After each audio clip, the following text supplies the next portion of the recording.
এদিকে এরই মধ্যে খাস কলকাতায় প্রকাশ্যে এসেছে বিজেপির গোষ্ঠীদ্বন্দ্ব। একেবারে প্রকাশ্যে পোস্টার দেওয়া হয়েছে ঢাকুরিয়ার একাধিক এলাকায় এবং সেখানে লেখা, দক্ষিণ কলকাতায় পদ দিন, টাকা, গাড়ি এবং মোবাইলের বদলে ঘুষের বিনিময়ে দক্ষিণ কলকাতা সংগঠনে পদ।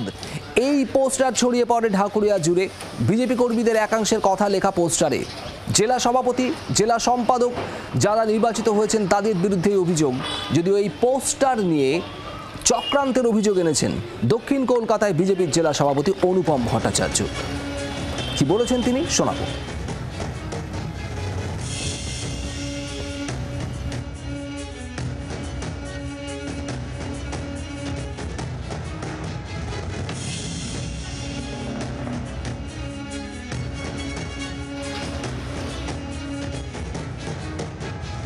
আমি নিশ্চিতভাবে বলতে পারি বিজেপির কোনো কর্মী এই ধরনের কাজ করতে পারে না। আপনারা জানেন দক্ষিণ কলকাতা জুড়ে বিগত লোকসভা নির্বাচনে বিজেপির ফলাফল অনেক ভালো হয়েছে। আমরা প্রায় অনেকগুলো ওয়ার্ডে জিতেছি। যারা এগুলি করছে সেটা নিশ্চিত এটা তৃণমূল থেকে, আমাদের তৃণমূলের পক্ষ থেকেই লাগানো হয়েছে বলে আমার ধারণা। বিহারি তো আমরা 4টে ওয়ার্ড জিতেছি, ভবানীপুরও আমরা 8টে ওয়ার্ডের মধ্যে 5টা ওয়ার্ড জিতেছি। এটা বিভ্রান্তি সৃষ্টি করার জন্য তৃণমূলের পক্ষ থেকে হতে পারে। আমাদের দলে কোনো গোষ্ঠীকন্দল নেই। বিজেপির কোনো কর্মী, বিজেপির কর্মীরা সবাই সুসংগঠিত, সবাই পার্টিকে ভালোবাসে। এটা বিজেপির কর্মীরা করতে পারে না। এটা যদি হয়ে থাকে আমি একদম নিশ্চিতভাবে বলতে পারি এটা তৃণমূল থেকে করা হচ্ছে।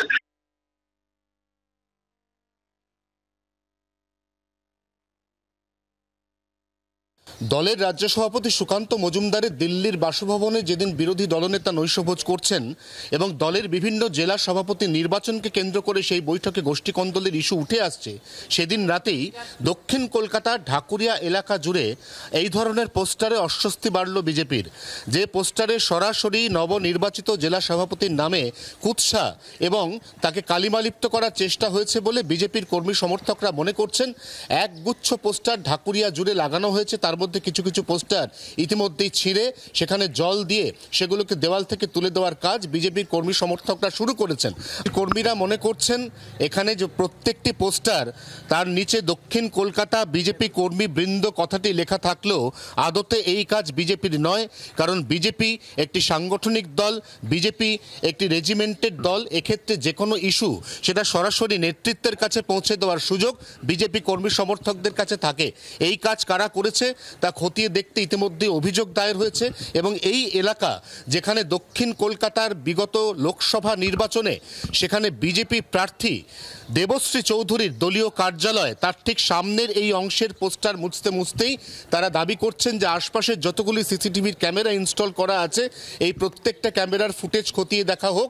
রাতের অন্ধকারে কে বা কারা এই ধরনের বিতর্কিত পোস্টার এখানে লাগিয়ে গেছে তার পূর্ণাঙ্গ তদন্ত হোক, দাবি এখানকার বিজেপি কর্মী সমর্থকদের। জি 24 ঘন্টার জন্য ক্যামেরায় তরুণের সঙ্গে অয়ন, কলকাতা।